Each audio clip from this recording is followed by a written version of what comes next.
Hello everyone and welcome back to What's Cooking with me, Ian Bailey. This has now become a regular thing, hasn't it? Me just in the kitchen doing bits. But I hope you excuse me as I put my shopping away. My wife will be coming with the little baby, the 2-year-old child / hooligan very soon. And I wanted to basically give you an update of how the session convention went. So you may have seen the first video where I talked about arriving extremely early. I arrived at 9 o'clock, ready for the first lecture to begin at about 12. So I made that mistake. That was my fault, not Vanishing Ink. I don't want to put them in it. That was down to me. Turns out Peter McCabe's thing wasn't a lecture that on the Friday. It was a workshop. And I turned up there and I was thinking, there's not much of an atmosphere here. There's no music playing. It's just kind of people walking in, and I'm thinking, what's going on? Anyway, so it then began. So Jason England's lecture was a whole lecture on the breather crimp. Now, for you card lovers out there, you are probably, that is your bag. You love the breather crimp. You want to go all over that. It was very interesting stuff, and it's very much sit at the card table type of material, which I'm not particularly, when I say interested in, it just sounds harsh, doesn't it? It's just not my bag, and I'm not particularly good at it. So there's that. The other thing was, and please don't judge me as I put this away, whether you're thinking about cross-contamination of meat and veg and all that, I apologise. So Jason England's lecture was very good, especially if you're into that kind of stuff. What's some of the highlights? I'm just going to go through the highlights of my own personal highlights of the lectures. Taylor Hughes. Boy, oh boy, Taylor Hughes. He's a lovely man, and his show, Feel Good Magic, makes you feel good. There's something about his show that has a particular warmth to it, a particular kind of heart to it that I haven't really seen other magicians do. He does come from like an American kind of mega church or kind of pastor environment, and you can see that in him. I'm not surprised by it, and I mean that in every sense of the word, Taylor, if you're watching this. So I could see kind of that, how that background has influenced him in terms of storytelling and being able just to publicly speak without having to do kind of little things to spice it up. So that was really good. Let's go into Taylor Hughes' lecture. Did a lecture on the Sunday all about kind of what you should be doing in terms of creating art, similar to Harrison Greenbaum's book actually, in terms of rather than just looking at tricks and thinking how can I cram them in, write down in your life stories, funny stories or powerful stories in your life, jokes as well, fun jokes or funny things that have happened, and then tricks that you absolutely love performing. And start with the story, and then work your way in and think, right, what jokes or tricks can help, express that point. So that was very good. And I was able to give Taylor a little gift with him to trial it out and see how he gets on with it on stage. Because I was telling you last week that I have created something with my 3D printer and a lot of design work and a lot of manufacturing. A accessory that I think every stage magician or parlour magician requires, or public speaker, presenter, etc. He's trialling it out, and hopefully he's going to give me a little video. Same with Mark Paul as well, and I'm very excited to share this with you very, very, very soon, very soon. So that was really good. Piff, guest of honour, John Vanderput. As we all know him out of costume, he had a kind of like a guest of honour kind of interview, which was only 45 minutes, so it wasn't like a lecture like a David Williamson had done or something like that in the past. It was an interview for 45 minutes, which I think was just the right length. It doesn't need to be longer. You get a good idea of his background and how he got to where he was and the challenges he faces doing the show, etc. And then he did a show in the evening. Now, I will be clear with you. When I looked at the schedule, there were certain bits that I missed out, right? So I actually turned up on Saturday afternoon rather than Saturday morning. And the reason why is because I only live half an hour away from the session convention. So I didn't have to stay at the hotel. I travelled back and forth. And I went into town with my wife and son and had a nice little coffee out. And then I went over when I was ready. So rather than kind of being there and it being really intense, it was quite nice for me just to kind of dip in and out. It also meant that I didn't go to the evening kind of magic roast, I think, that Andy Gladwin had done and a few other kind of, guest people did late on a Saturday night. Didn't do the Tiny Girl Big Show.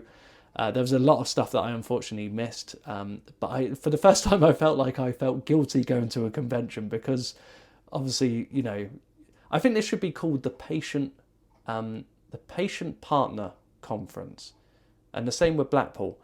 How are we managing to do this? How the genius of magicians that we convince our partners to look after the children for Blackpool 4 or 5 days, whilst we're going, oh yeah, no, it'd be good for my career. Yeah, no, it'd be good. Yeah, I really, there's a lot of good professionals here, and I could learn a lot of things, and add some material to the show. And no, you're not, right? You're messing about, playing with little baby hands, and little coins, little chocolate things or whatever, little chocolate coins, messing about with a pack of cards. How have we managed to do this? It's genius. I don't want them finding out. But, I start to feel a little bit guilty. And that's the reason why I won't be going to Blackpool this year. I will do a video later, and I'll probably call it Why I'm Not Doing Blackpool. And it will seem really controversial. And then that'll hopefully be a bit of clickbait. And then it'll be just a lovely talk about how much I love Blackpool but can't make it. Anyway. So that was really good. The sessioning was great. I improved my cardistry. I'll put a little clip up now of me doing some cardistry. Oh, nice. Ian, you've taken on a new form of... Oh, there we go. Just don't do the hot shot cut now. No. There, and then I was able to very kind of patiently and over a long period of time teach it to a very, very good up-and-coming magician called Stephen. And so you'll see a clip of him doing it as well now and see how good and quickly he learned that wonderful cardistry. Doing it, let's go. Here we go, he's doing well. Oh yeah, I remember. I think Unbelievable. No, it was good. It was good to hang out with Stephen. Dynamo still, as we know him. It's kind of Twitter, formerly known as X. That's kind of how we refer to Dynamo at the moment. He's a lovely man and just consumes so much magic.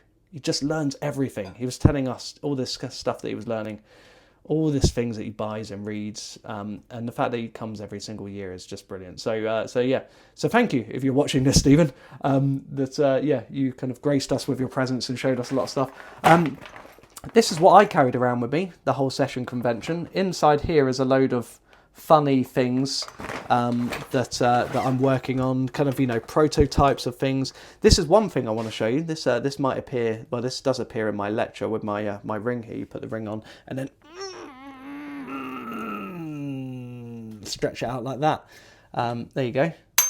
That's something that I like to do. A lot of random things. So the sessioning was great. What else can I say? The problem is I'm filming on my phone and I'm trying to look at what sessions were happening. Luke Jermaine, we need to talk about Luke Jermaine's lecture. He was very good. Once again, a magic lecture. Just great material. Did a fantastic thing with eggs. And did a few card things. Thing with eggs. He made stuff, knives stick to his body, magically, didn't just stick them on. He had like this kind of magnet, act that you've seen of late. He's brought it up and made it very practical and good. It was a really good lecture, and he was ill. He was really kind of ill, and he was saying he was struggling, but he delivered as always.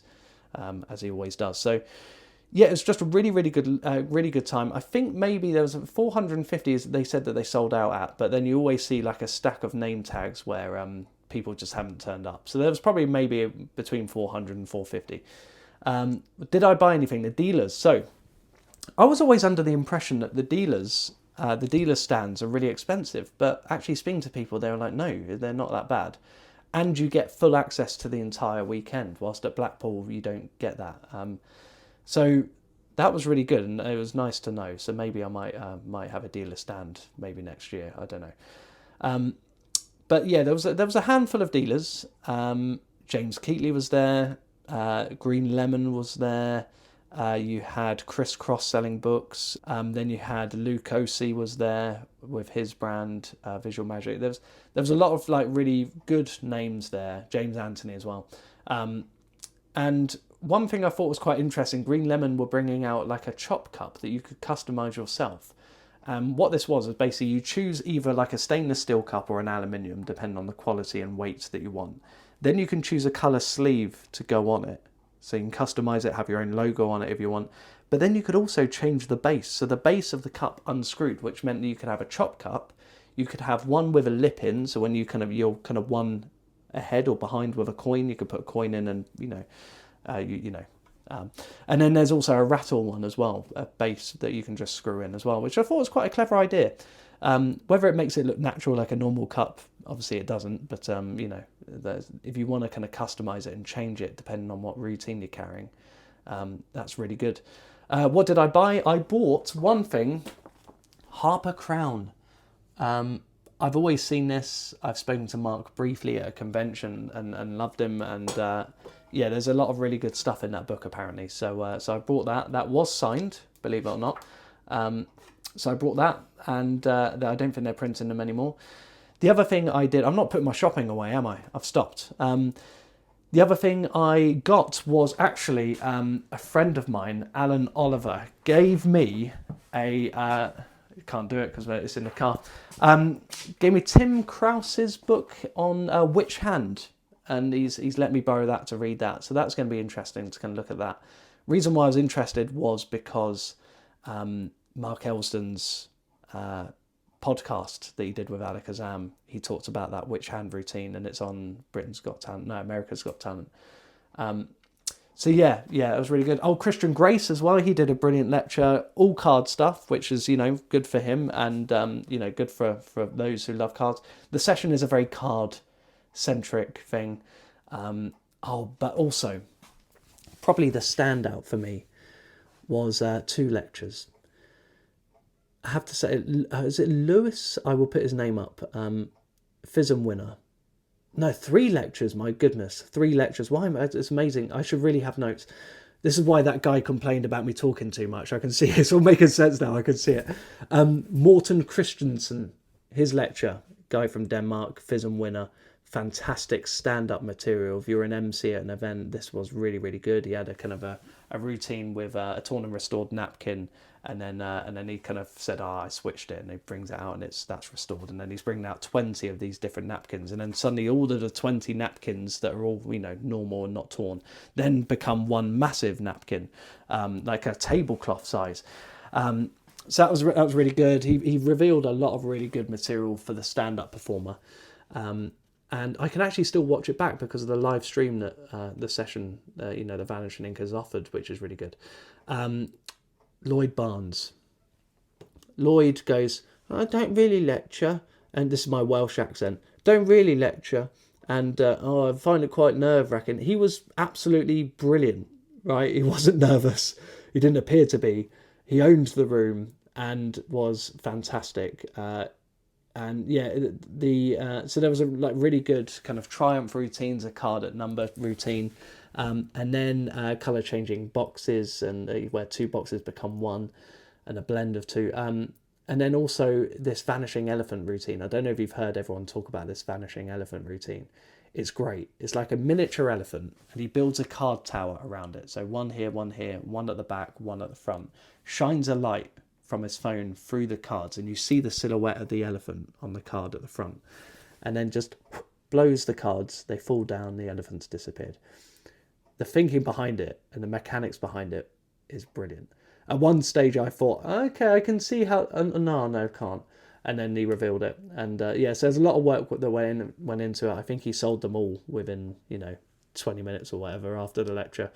It was a really, really good lecture, and I really like Lloyd. He's very, very approachable, and yeah, we always manage to have a little kind of brief hangout. And yeah, he's just a very, very nice guy, and but so it seems. You know what I mean? If something terrible comes out about him, I didn't support him in any way. But at the moment, on the knowledge that I have, Lloyd Bart is a lovely guy. The other lecturer I forgot to mention was Lewis Olmedo, I think it's pronounced. FISM, another FISM award winner, and absolutely phenomenal coin magic. Like coin magic on another level. Coin matrix, not normally fussed about at all. But the moves that he's come up with and created were absolutely incredible. So definitely look him up on YouTube. I think what I really learned from his work was never to compromise. Like, you could do a matrix and then at the very last thing, the last vanish of a coin would be a completely different method, just because, it can't be done any other way. So you think... But he manages to come up with solutions and methods where everything is kind of constant. Everything is, continual with what's gone before. And he's managed to just, do that last vanish of the coin in the matrix in just a way that is just very, very seamless and clever. So it's a really good challenge and a good lesson to me. It was like, just don't settle for like the easiest method, but actually work out a way that's going to make the whole routine just consistent, follow through without any kind of random changes in method, because it just reveals that there's something else going on there. The hotel was an improvement. I think it was an improvement, but funny enough, right, the first video I did, I talked about how there's all these areas on the first floor. So you kind of go up this kind of mezzanine level, and then we've got the whole area to ourselves up there. And there's, all these kind of little booths that you can session in. There's that live stream kind of lounge. Did anyone use it? No. No one used it. And they all went down to the main bar area down the bottom. And then kind of, some people were going, oh yeah, it's not as good or whatever. I don't know. There wasn't that many complaints, but you had a few people, and I was like, well, they've given us everything upstairs. I don't know why we're down here. I think the bar's better, but really nice, actually, really nice bar. I think probably slightly understaffed again as usual. Bearing in mind, I left at about 10 o'clock each night, so that was, I wasn't there till 2 a.m. or 3 a.m. Someone went to bed at 5 a.m. I just woke up at 5 a.m.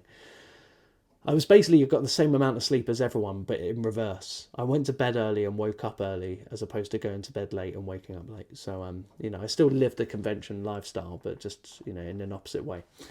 But no, really good hotel. The hotel had a Carluccio's there as well, and the food was really nice there. Coffee was good. I don't think the prices were too ridiculous. Having said that, a can of Sal Pellegrino, £5. Not that I'm tight, but I am. It was really good. Josh J, Andy Gladwin, the whole Vanish Link team, you did fantastically. It was a wonderful, wonderful event. Yeah, really good. So I'm sorry if I'm rambling here, but we're at 17 minutes. That's not too crazy. Steve Faulkner wasn't there. He normally does a really detailed day-by-day review. Mine is a ramble once again. And lo and behold, I've probably ruined it for everyone. Buy magic at ianbaileymagic.com. Subscribe to the email list. You will need to subscribe to that because I have something very fancy coming out that you need to know about. As well as, I think probably 3 tricks will be released this year. Some really, really fun ones.